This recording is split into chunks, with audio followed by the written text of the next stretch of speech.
Do you include meat and alternatives in your diet twice a day? Do you include legumes, lentils, and tofu in your diet every week? If your answer is no to either question, here are some benefits to meat and alternatives you might want to consider.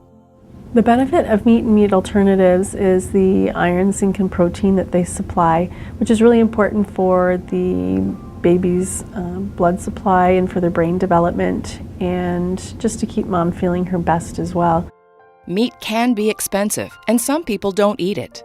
This can make it challenging to get more iron into your diet. Here are some helpful tips.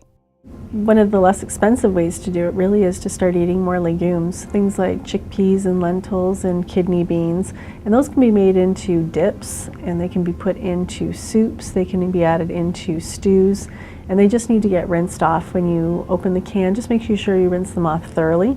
Canned refried beans can be something that are easy to keep on hand and make a quick and easy lunch. If you open those up and you put them into a container, you can just add some salsa and cheese and put it on a wrap, or bring tortillas, chips, and eat that for lunch.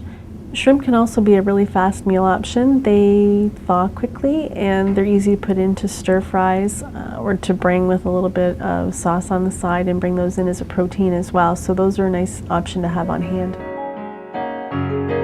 Do you include fish in your diet at least once a week?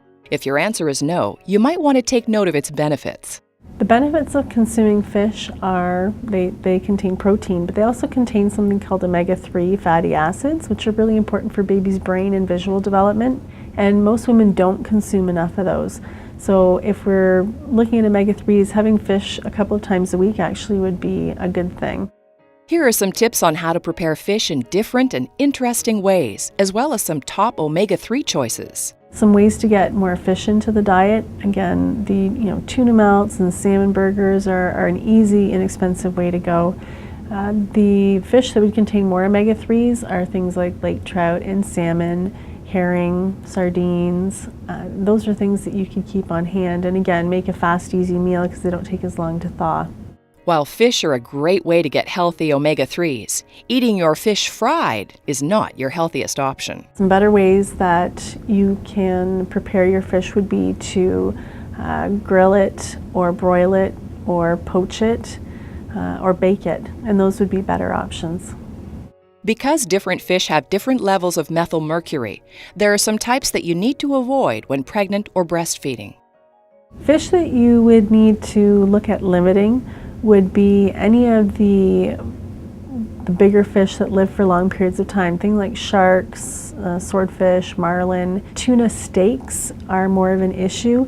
Canned albacore tuna does tend to have higher levels of methylmercury in them, which is not good for your baby's growing central nervous system.